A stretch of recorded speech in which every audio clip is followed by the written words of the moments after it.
Buenas tardes, acá estamos nuevamente desde este espacio de académica, este espacio internacional de difusión y formación en derechos humanos. Vamos a esperar un minutito que se conecte nuestra invitada del día de hoy. Ahora tenemos que esperar a que nos pidan participar en este vivo. Vamos a estar hablando sobre la violencia contra la mujer, un tema que nos convoca históricamente y hoy más que nunca.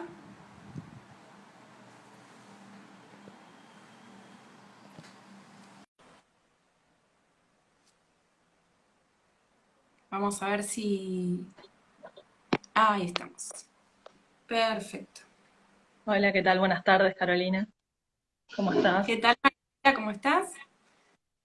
Ahora Bien, muy que bien. ¿Vos? muy bien y muy contenta de poder generar estos espacios de diálogo, sobre todo en fechas tan importantes como la de hoy. Me parece fundamental que empecemos a ocupar este espacio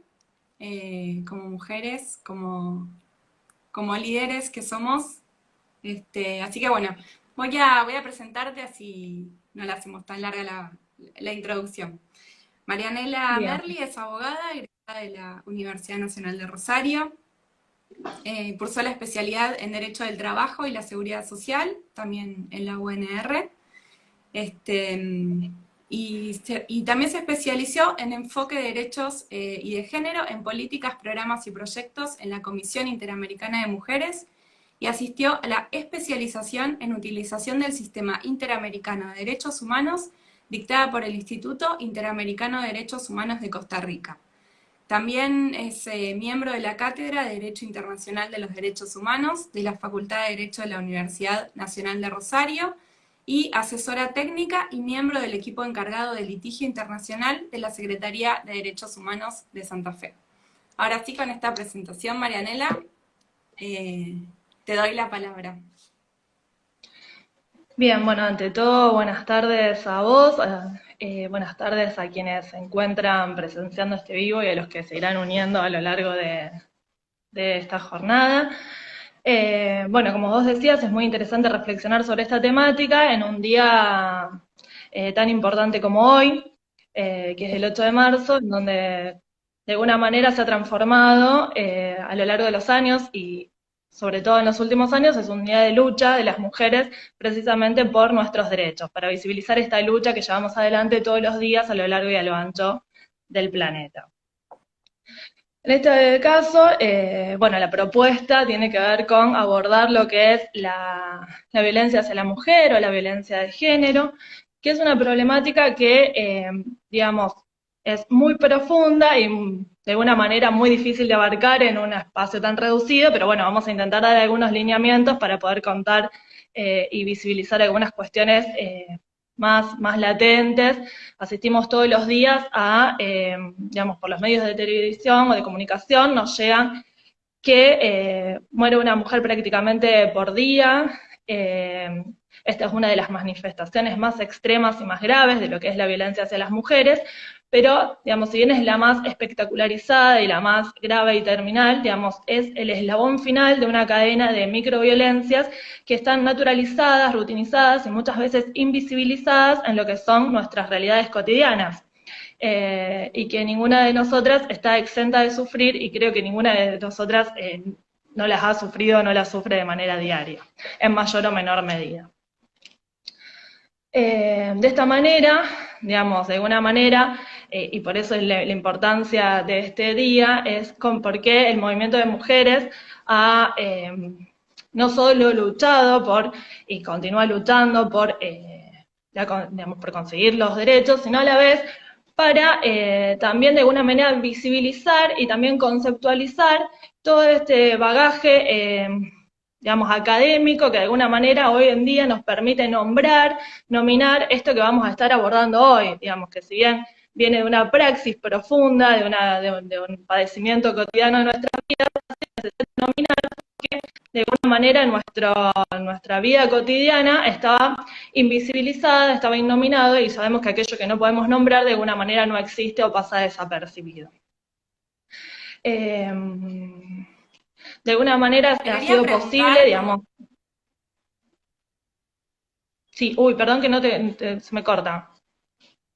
Interrumpime, tranquila. Se corta, sí. No, cuando hablamos de feminismo, ¿a qué nos referimos? Porque me parece que viene de la mano con lo que vos estabas diciendo, de esto de poder visibilizar y de poder ponerle nombre a la lucha, ¿no? Sí, bien, es muy interesante esta pregunta que vos hacés. De alguna manera hoy en día se habla más que de feminismo, de feminismos en plural, porque tiene que ver, digamos, de alguna manera se intenta visibilizar también, digamos, desde los distintos espacios, desde donde proviene esta práctica, esta lucha, además de visibilizar distintos contextos, distintos posicionamientos políticos, pero podemos decir, para simplificarlo de alguna manera, que todos ellos confluyen en ser a la vez una filosofía política y también una praxis de movimiento social. Digamos, en algunos sectores o en algunos feminismos estará más ligado a una filosofía política, a una cuestión más académica, a una construcción de saberes desde las academias, y en otros casos, y muchas veces van unidos, o no, muchas veces en la mayor parte de los casos van unidos, tiene que ver con un movimiento social. Pensémoslo desde los sufragismos que estaban digamos, de alguna manera destinados precisamente a esto, a conseguir en la calle un derecho en particular, pero sin tener que conceptualizar demasiado, sino con un movimiento social de masas y de visibilización que logró uno de los primeros derechos en materia civil, que fue el derecho al voto. Pero a la vez, digamos, es un movimiento, digamos, articulado propiamente por las mujeres y que parte precisamente de identificar con mayor o menor grado de teorización estas discriminaciones que padecemos de manera cotidiana y que buscan en definitiva erradicarlas, en definitiva un cambio social, digamos, la lucha por una igualdad y una equidad entre varones y mujeres. Es un movimiento de justicia social en el mundo. Tal cual. Con respecto a esto, Marianela, y en tu experiencia y sobre todo académica, ¿en qué sectores ves más visibilizada esta desigualdad que vos mencionabas entre hombres y mujeres? Bien, bueno, es una pregunta muy difícil de responder porque creo que esta desigualdad se ve visibilizada en todos los sectores, digamos, sea desde las vidas diarias, en el ámbito doméstico, que fue difícil de visibilizar como un espacio digamos, donde la mujer se encontraba jerárquicamente oprimida por el varón, a los distintos espacios donde hemos conseguido de alguna manera participar, pero en los cuales aún visibilizamos muchísimas desigualdades, muchísimas inequidades, digamos, desde aquellos en los que somos excluidas históricamente a aquellos en los que de a poco hemos conseguido una participación, pero en donde todavía queda un camino muy largo que recorrer, digamos. Digamos, esto, no quiero entrar en teorizaciones muy profundas porque por ahí no es el objetivo de este vivo en particular, pero digamos, por eso es muy importante, y yo decía esto de poder nominar todo esto que es teórico, pero que a la vez se ha empezado a formar parte del lenguaje cotidiano de la lucha de las mujeres, aun cuando ellas no provengan de las academias, esto de la división entre los ámbitos públicos y los ámbitos privados, entre la división sexual del trabajo, digamos, cómo nos afecta de manera cotidiana, digamos, lo sabremos con mayor grado de profundidad, pero esto, digamos, se ha instalado en el léxico cotidiano y de alguna manera se ha hecho el estandarte de la lucha, y esto de que las mujeres de alguna manera nos hemos instruido, repito, en mayor o menor grado, digamos, los feminismos académicos y también los feminismos obreros, digamos, pero de alguna manera también todo ese bagaje cultural, toda esa construcción teórica ha bajado porque ha servido de alguna manera para de alguna manera retroalimentar estas demandas, para poder plantearlas en un tono más firme, estas demandas por la igualdad y por la participación en los espacios, en los diferentes espacios en grados de equidad, digamos. Tal cual. De hecho, hoy en la tarde estamos conversando, vos me comentabas esto, que la verdad que hubo una recepción en las leyes muy amplia de todo lo que es todo este movimiento de mujeres, que esto se ve reflejado en los sistemas jurídicos también, ¿no? Precisamente, digamos, pensemos que a nivel mundial el movimiento de mujeres, digamos, con las diferencias culturales, con las diferencias sociales de los distintos países, digamos, vamos a ver a través, digamos, vamos a ver, para utilizar otra palabra técnica, que el patriarcado es un sistema social que con sus diferencias va a estar presente en los distintos países de que componen este planeta, digamos. Y de esta manera, me distraigo, perdón, porque me aparecen pantallitas. Y de esta manera, con la conceptualización de alguna manera del patriarcado, lo que vamos a lograr es esto, visibilizar, digamos, esta situación de opresión. Y esta visibilización, digamos, ha llevado al movimiento de mujeres a permear las agendas internacionales de alguna manera, a través del movimiento social específicamente, esto que decíamos, digamos, se retroalimenta todo el tiempo. El movimiento social se nutre de los avances en lo académico y los avances académicos van receptando aquello que los movimientos sociales imponen como demandas. Y esto, de alguna manera, esta retroalimentación logró que, por ejemplo, en el año 1975, esta demanda permee la agenda internacional del derecho internacional de los derechos humanos y se declare el primer año internacional de la mujer. Y desde allí se empiezan a realizar conferencias mundiales que tengan como objetivo la adopción de diversos instrumentos en el plano internacional que tiendan a proteger algunos derechos específicos de las mujeres. Particularmente los ejes principales son lo que tiene que ver con discriminación en los diversos ámbitos y el ámbito de la violencia, en donde en lo que refiere al ámbito latinoamericano, si bien es un ámbito que en la praxis tiene cifras realmente alarmantes, en lo que tiene que ver con lo jurídico, es el primer sistema, el regional, el que cuenta con un instrumento específico, jurídicamente vinculante, de protección de la mujer contra la violencia, que es el tema que hoy nos ocupa. ¿Cuál es el instrumento por si alguien se está sumando y no lo conoce o por ahí lo escuchó nombrar o no lo está vinculando con el tema? Es la Convención para Prevenir, Sancionar y Erradicar la Violencia contra la Mujer, que también es conocida como la Convención de Belém do Pará, que es por el lugar en donde se adoptó en Belén, en el estado de Belén, en Brasil, en el año 1994. Tenemos que pensar que todo este movimiento y todo lo que tiene que ver con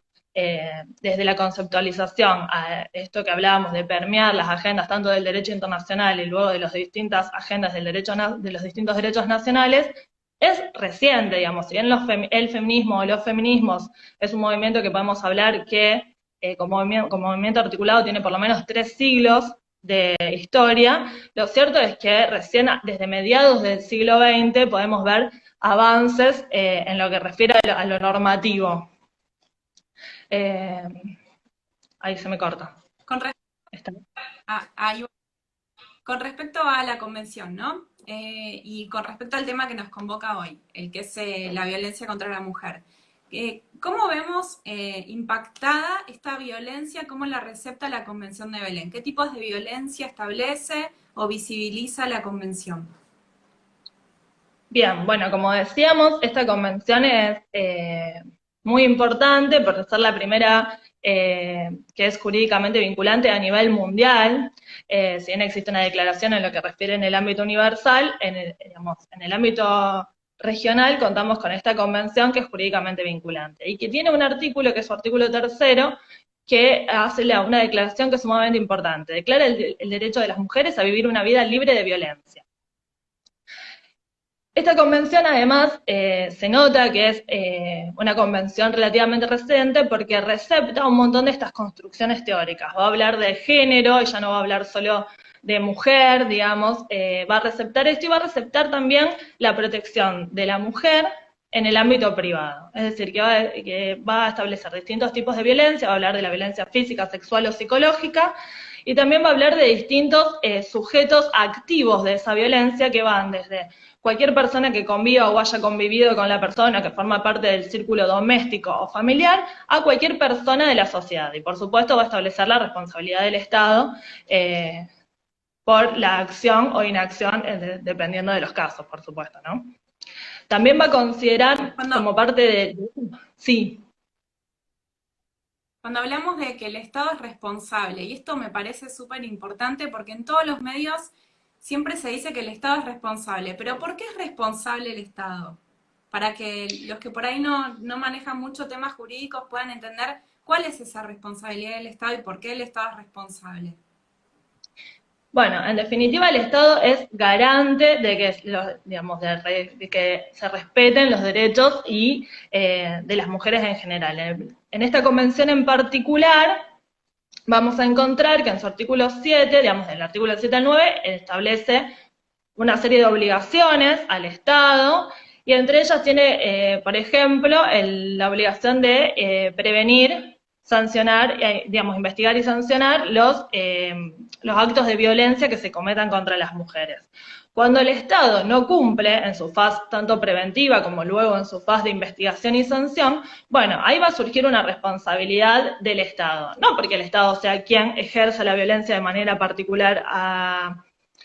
la persona, a la mujer, sino porque el Estado falló en los mecanismos tanto preventivos como luego sancionatorios en lo que refiere a la garantía de las mujeres a vivir una vida libre de violencia, digamos, de alguna manera, para explicarlo en términos sencillos.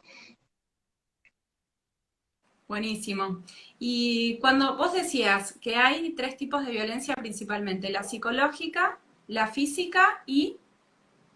la sexual, ¿no? Hablábamos de la violencia sexual, de la violencia psicológica y de la violencia física. En realidad esta es la conceptualización que adopta la Convención de Belén do Pará, pero luego los distintos estados signatarios de esta convención han receptado el contenido de este instrumento internacional en diversas leyes y han ido ampliando ese contenido, porque pensemos de que es, digamos, todo lo que tiene que ver con la conceptualización, con la teorización, es una materia que se encuentra en constante construcción. Entonces hay desarrollos teóricos que son posteriores a esta primera identificación, a este punto de partida que establece la Convención de Belén do Pará,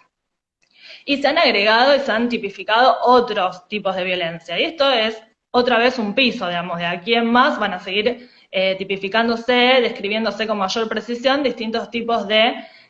violencias que padecemos las mujeres, precisamente porque estamos todavía en este proceso de nominación de esto que está rutinizado y está de alguna manera tolerado por la moral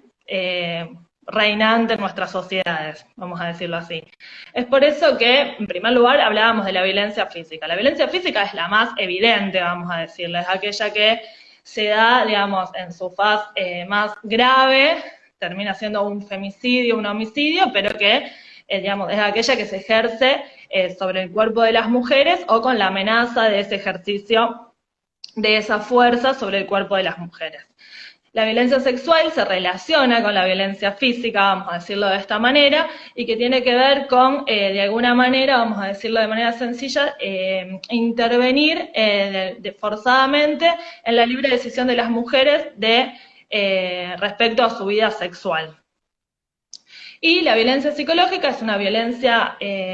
más amplia, pero también más silenciosa, que es perpetrada por una serie amplísima de conductas, como puede ser desde un insulto, la desmoralización constante, el aislamiento, los celos exagerados o los celos constantes, digamos, la interferencia todo el tiempo sobre las decisiones de las mujeres, la ridiculización, en fin, una serie amplísima que seguramente a lo largo de la charla vamos a seguir nombrando distintos tipos de violencias psicológicas y que afectan de manera constante, desmoralizando e impidiendo otra vez el ejercicio de los derechos y impidiendo el ejercicio de este derecho que es el derecho a tener una vida libre de violencias en general, digamos.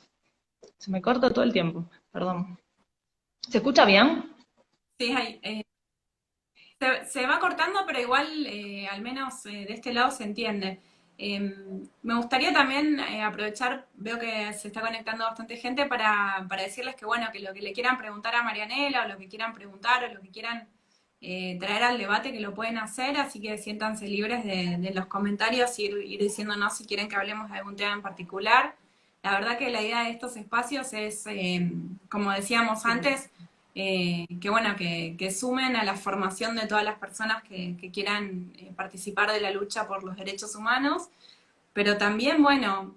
para todos los que quieran interiorizarse de algún tema que por ahí les interesa, no necesariamente del plano jurídico, pero bueno, los derechos humanos tienen mucho que ver con la práctica cotidiana de la vida, así que están súper invitados para participar de la manera que quieran, ¿no?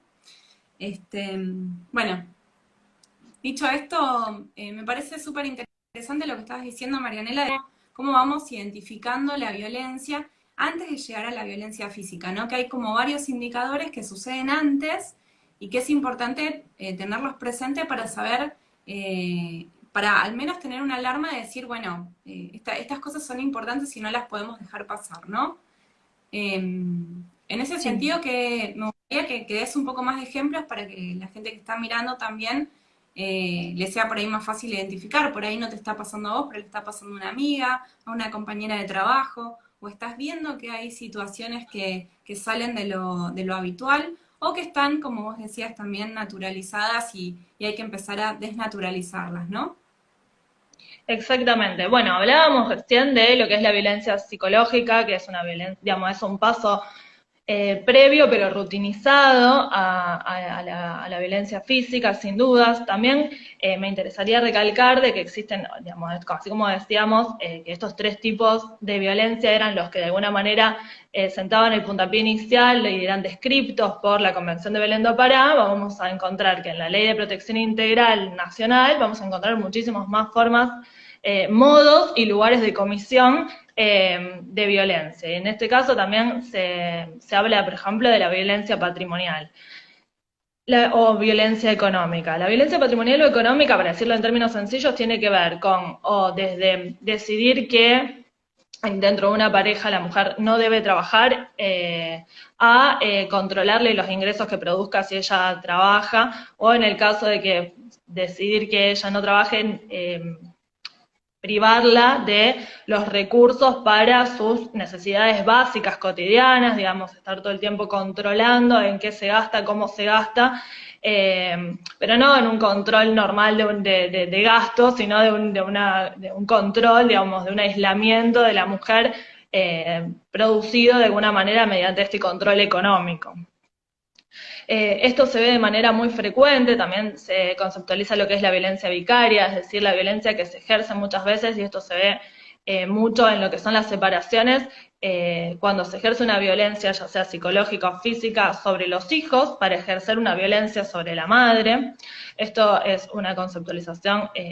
nueva y que se ve, digamos, es nuevo en lo que refiere a la conceptualización, pero no en lo que refiere a la práctica, por supuesto, que se ve de manera lamentablemente cotidiana en los juzgados de familia, digamos, y que también lleva a esto, a que se ejerza violencia también patrimonial o económica sobre los hijos,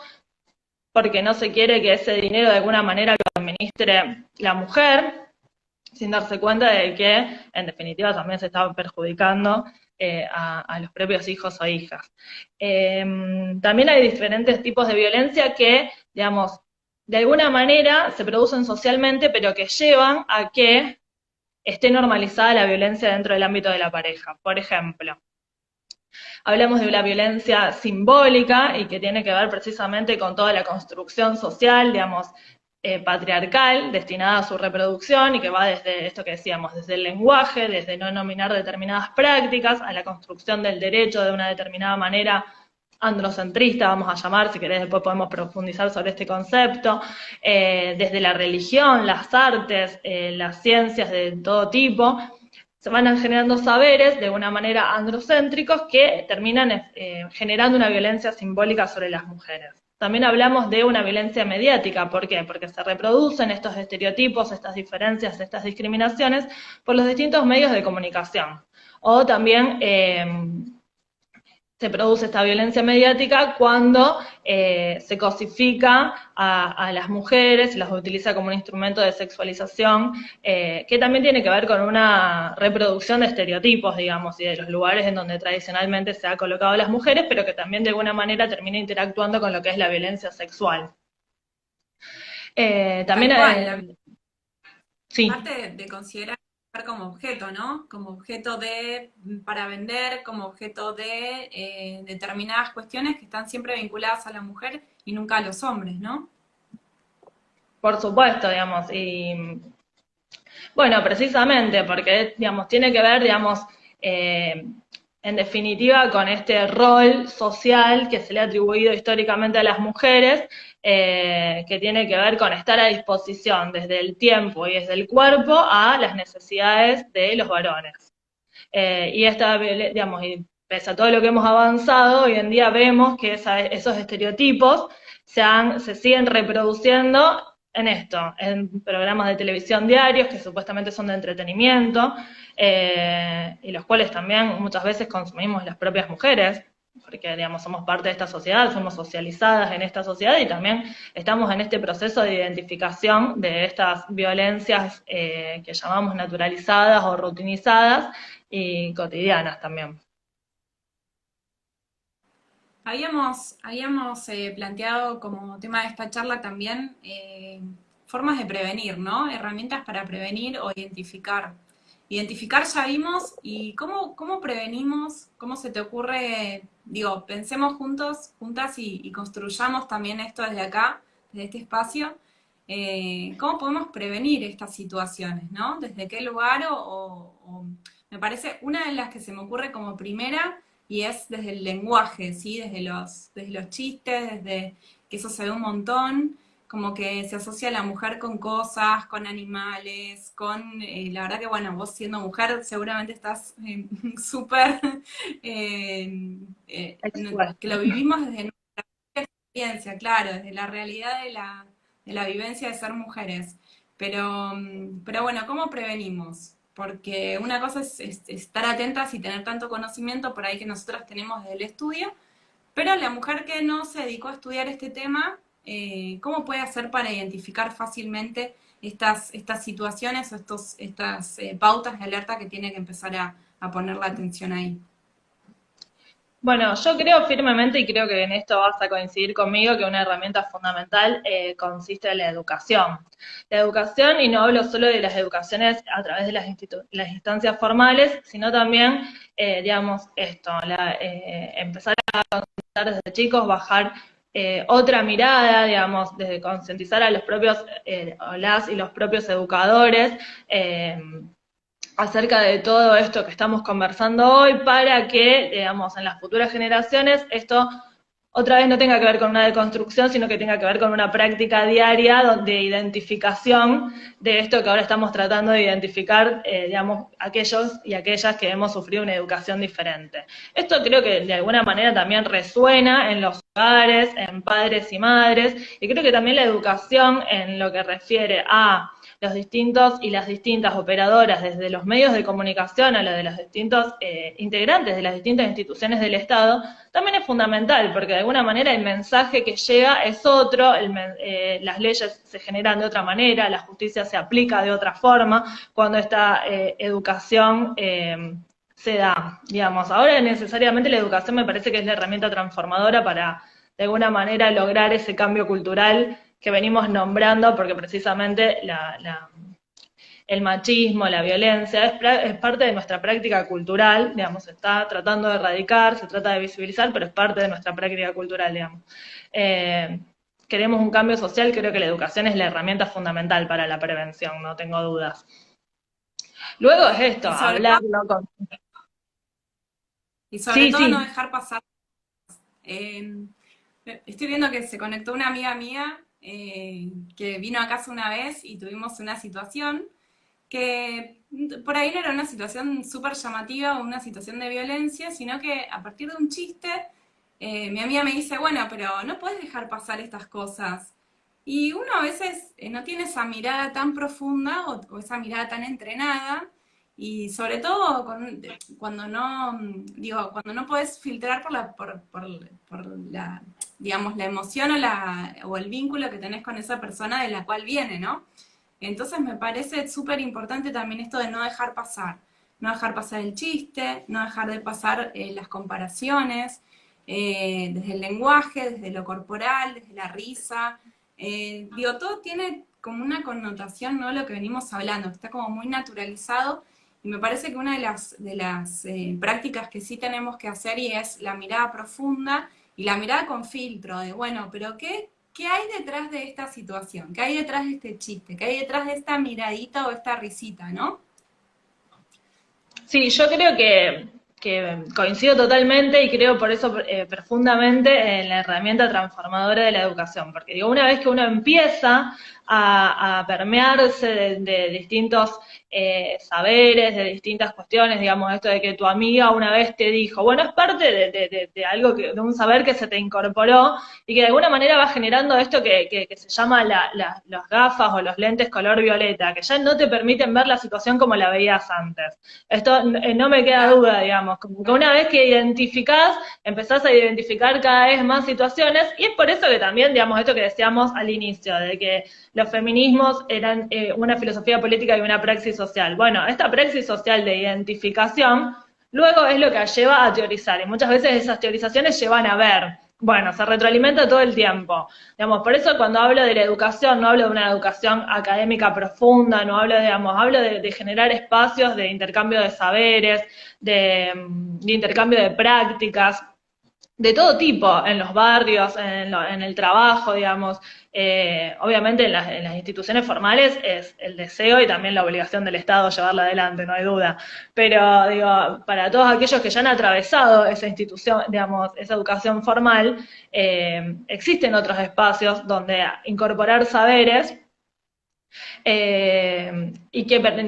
permiten una modificación de la praxis diaria. Digo, las mujeres muchas veces somos aquellas que estamos llevando adelante estas modificaciones a través de esto que vos nos mencionabas, no dejar pasar, que muchas veces nos deja en una situación muy incómoda, porque, digamos, hay que ponerle el cuerpo a esa transformación social de alguna manera. Digamos, seguimos poniendo el cuerpo, esta es como parece ser que es nuestra práctica, digamos, nuestro estigma ancestral. Ponerle el cuerpo en los padecimientos y también ponerle el cuerpo a la transformación de la sociedad, no hay duda, pero bueno, esto del intercambio entre los distintos saberes de las mujeres, repito, no necesariamente saberes académicos o saberes teóricos profundos, sino que tiene que ver con saberes que se incorporan a través de la praxis, de las distintas vivencias, el intercambio de vivencias, el intercambio de experiencias, de qué es lo que se vivió y cómo se hizo también para salirlo, porque por lo general son otras mujeres las que ayudan a las mujeres a salir de esos círculos o espirales de violencia, como se llama. Digamos, en estos casos hablamos de no dejar pasar, vos mencionabas recién, un chiste, que a lo mejor tiene que ver con una violencia simbólica que de haber quedado ahí puede ser mínima, pero muchas veces es la punta del iceberg de un montón de otras violencias o el inicio de un camino de otras violencias más graves que está bueno que podamos, en principio, obviamente, invitamos a los varones también a sumarse a este cambio social, no hay duda, pero que necesariamente tenemos que reconocer que somos las mujeres quienes estamos llevando y atravesándolo primero por el cuerpo. Ni hablar. De todas maneras, creo que esto también es clave lo que vos decías. Si bien es un movimiento de mujeres, si bien estamos defendiendo los derechos de las mujeres, lo cierto es que me parece que es una lucha a la que necesariamente se tienen que sumar los hombres, porque lo que venimos viendo mucho más ahora también en los medios, en las redes sociales, es que no puede ser que no tengas un amigo que no trate a la mujer como objeto, que no hayas visto una situación de violencia entre tus amigos y las novias, o cómo las maltratan, o cómo las destratan, desde el lenguaje, desde los chistes, desde la ridiculización. Entonces me parece que también implica necesariamente una postura y un compromiso por parte de los hombres, de no dejar pasar, de no permitir, de no promover, de si te llega un contenido que ridiculiza a una mujer, no transmitirlo, borrarlo. Digo, también estas prácticas me parece que son para sumar en lo cotidiano, no solo desde nosotras, sino también desde ellos, desde los hombres, ¿no? Sí, no hay duda, coincido plenamente. También es cierto, digamos, que esto, digamos, que mirar la importancia de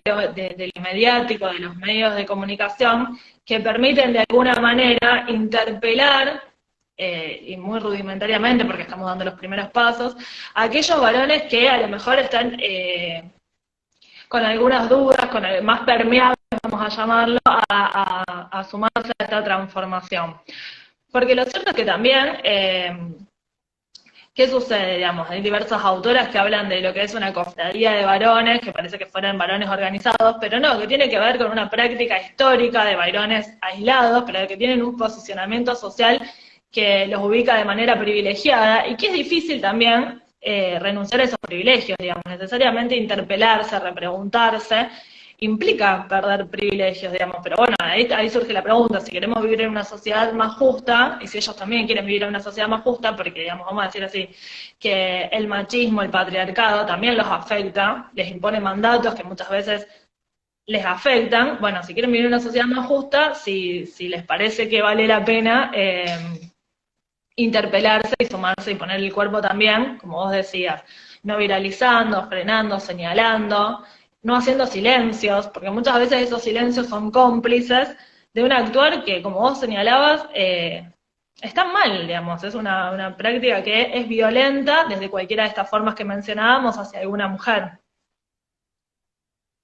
Lo que pasa que yo creo que erradicar esta práctica es como la última parte, porque la parte más profunda es erradicar el pensamiento, como vos decías, en general nosotros venimos ya también educados, nosotras también nos educaron así, a cuando ellos hacen el asado nosotras tenemos que hacer la ensalada. Y la verdad es que hoy, gracias a todo este movimiento de mujeres, por ejemplo, yo me siento muy orgullosa de decir que prendo el fuego y hago mi propio asado y la ensalada la puede Muy hacer bien. cualquiera, digo, empezar a corrernos también de ese lugar que me parece importante, pero bueno, también tiene que ver con los conceptos y con los mandatos, como vos decías, que hay detrás de todo esto, ¿sí? Porque una cosa es lo que se ve, lo que está en la superficie, y otra cosa es lo que venimos como de dónde nos educaron, qué prácticas veíamos en nuestra casa, con nuestros padres, sobre todo también, viste, la típica, ¿por qué los matrimonios antes duraban tanto? Por el amor, y hoy son todas cuestiones que las podemos repensar desde otro lugar, ¿no? Bueno, hay que pensar que el vínculo era hasta el año 87 indisoluble en nuestro país, o sea que por algo también duraban los matrimonios, porque no había posibilidad de, digamos, no había posibilidad ni social, vamos a decirlo, que es a lo que vos te referís, ni jurídica de disolver ese vínculo, digamos, por eso duraban tanto también. Digamos, entonces, no quiero Tal cual. decir con esto que ha muerto el amor, no me corresponde a mí, no es mi saber decirlo, pero digo, en todo caso, podemos pensar y repensar estos nuevos vínculos desde otros lugares, digamos. Y también en sintonía con esto que vos mencionabas de aquellas tareas a las cuales vos ahora podés, digamos, sentirte orgullosa de hacer, como desde un asado a participar en diversos ámbitos académicos como en los que participás, o de tener un montón de logros. Bueno, también repensar esta división sexual del trabajo en donde hemos accedido a un montón de espacios, pero en los cuales muchas veces se nos dificulta permanecer o ascender en nuestras carreras porque digamos, nunca nos hemos librado de las tareas tradicionales, vamos a llamarla así, que esa división social del trabajo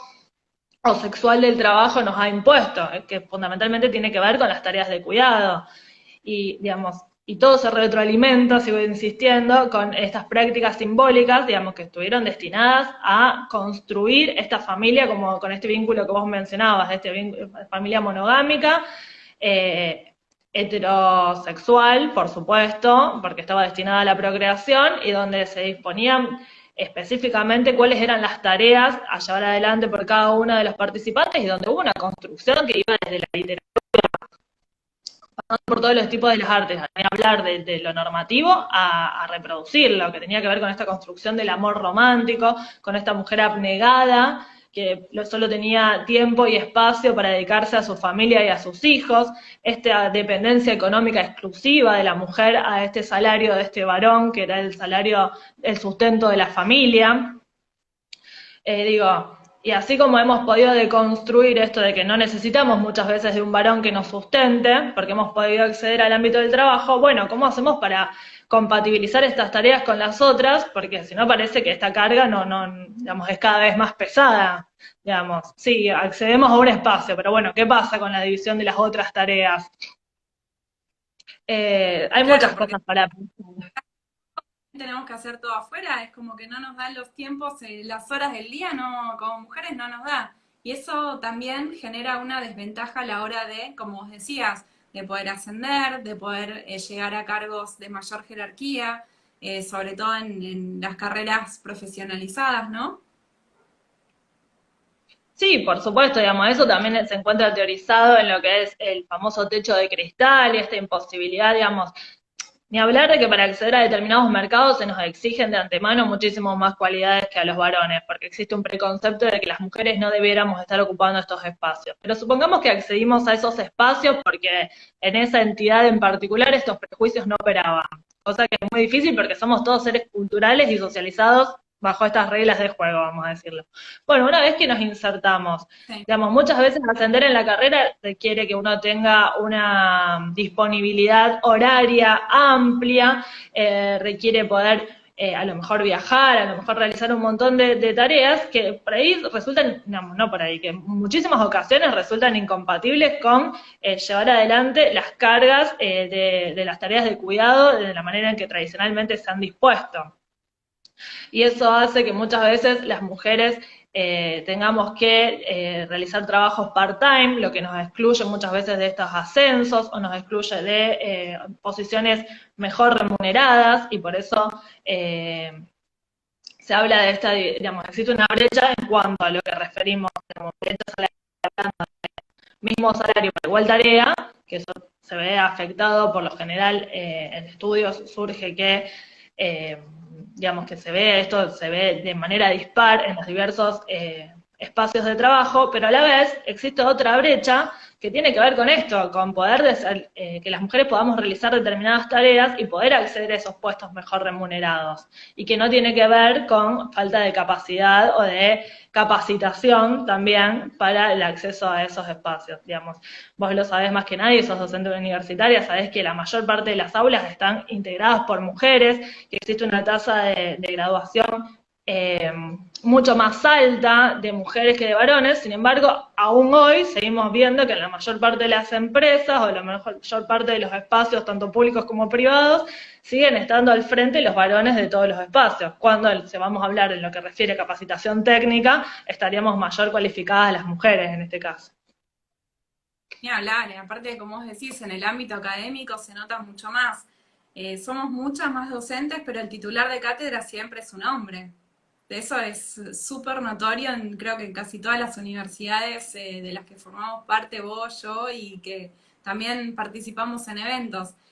Siempre el que dirige los paneles es un hombre, las moderadoras somos las mujeres, y se nota mucho, se nota mucho. Yo creo que es una lucha cotidiana que requiere esto, compromiso y estar presente y ocupar los espacios, preocuparlos desde la presencia y como vos decís, no es falta de capacitación ni mucho menos, es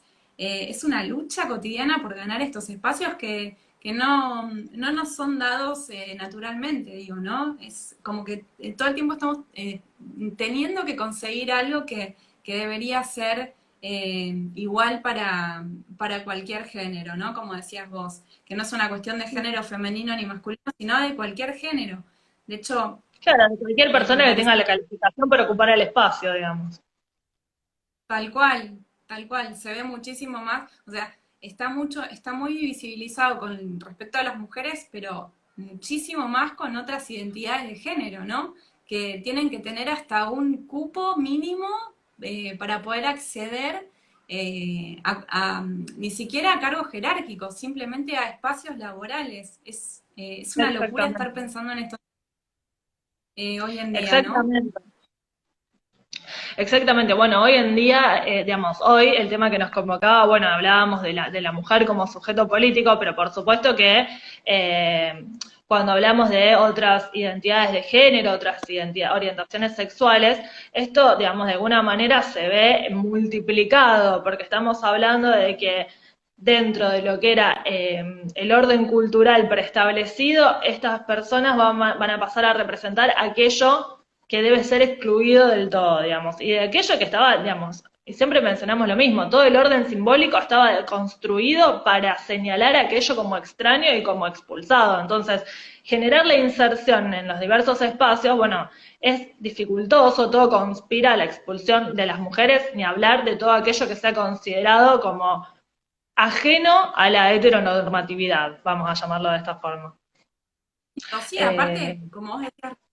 la orientación sexual es algo que es ámbito privado de cada ser humano y la identidad de género es algo que tampoco debería tener que influir en el acceso a la educación, en el acceso al trabajo, en el acceso a cargos públicos o a cualquier tipo de cargo o lugar que queramos ocupar. O sea, poder, como vos decías, ir construyendo y repensando estas cuestiones para que la identidad de género no sea un obstáculo, para que la orientación sexual sea algo que permanezca en el ámbito privado de cada uno. Es una locura que se tengan que meter en qué nos gusta, qué no nos gusta en el ámbito privado para decidir si podemos acceder o no a determinado puesto. Estas son cuestiones realmente que me parecen que hay que repensar y de construir fuertemente. Sí, no hay duda, y eso que pensemos que nuestro país, por lo menos en lo que refiere a lo normativamente conseguido o logrado, es un país de avanzada, porque tenemos una ley de identidad de género, tenemos diversas localidades o espacios provinciales que tienen leyes de cupo, tanto para acceder a los diversos espacios públicos, por lo general es donde se puede obligar más, por lo general el espacio privado requiere también de un incentivo que por lo general tiene que ver con lo económico, cuando no debiera ser así, si estamos hablando de un trabajador, una trabajadora, un trabajadore que tiene las aptitudes y la capacidad para desarrollar ese trabajo, ¿por qué, digamos esto, la identidad de género, la orientación sexual puede resultar un condicionante en una tarea, digamos? Ay, perdón, se me cortó. Digamos, esto que decías, y por eso resulta muy importante esto, digamos, el movimiento social, la construcción teórica y esa transmisión de la construcción teórica a través de la educación, no tengo dudas, digamos. Es fundamental. Obviamente también requerimos, una vez hecho todo eso, el movimiento social es importante porque moviliza, porque genera los cambios sociales que necesitamos y porque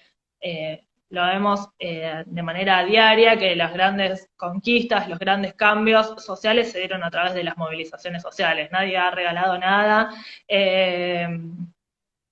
Los espacios hay que ocuparlos, hay que estar presentes, no queda otra posibilidad, digamos, lamentablemente. Tal cual. Bueno, y en línea con lo que veníamos hablando sobre poder también profundizar estos temas, nosotros desde este espacio de académica tenemos justamente un curso que trata sobre todas estas temáticas. El curso es Género, Derechos Humanos y Políticas de Igualdad, aspectos conceptuales y herramientas para la acción. Bueno, vos sos docente del curso y quería aprovechar si podés contarnos en estos últimos minutitos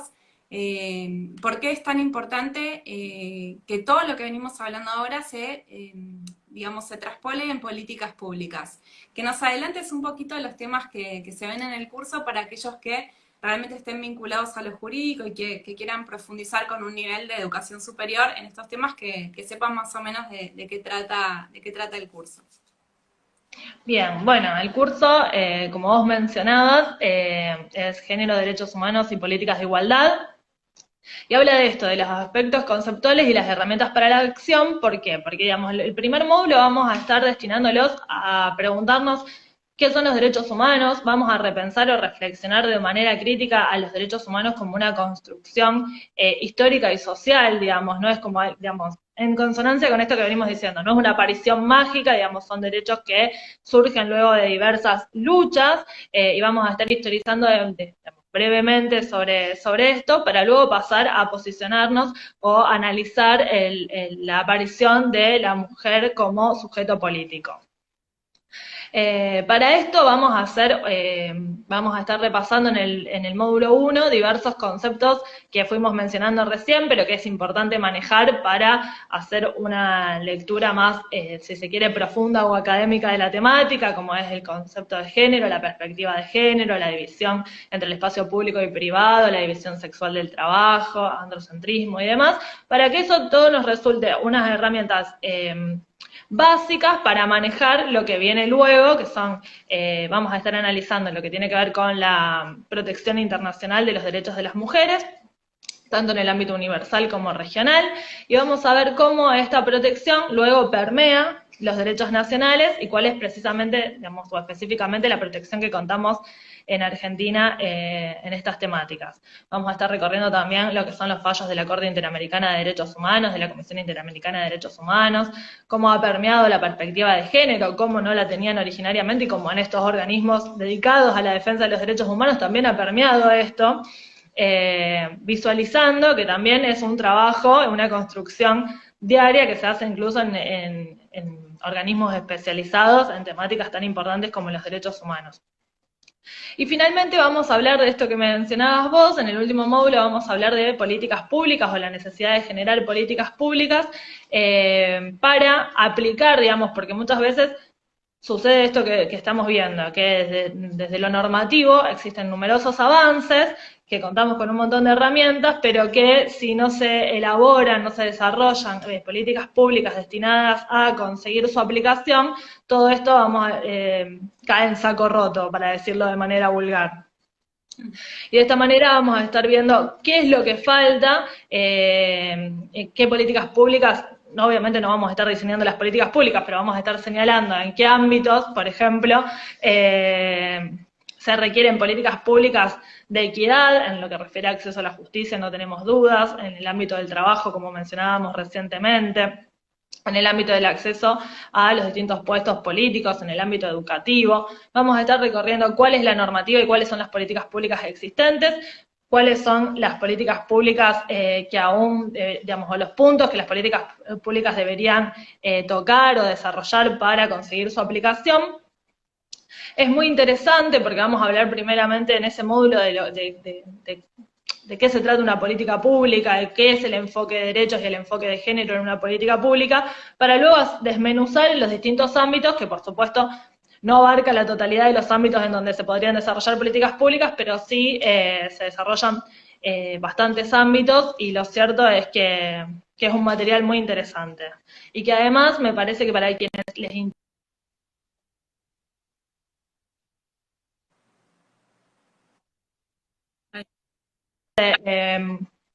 profundizar en esta temática,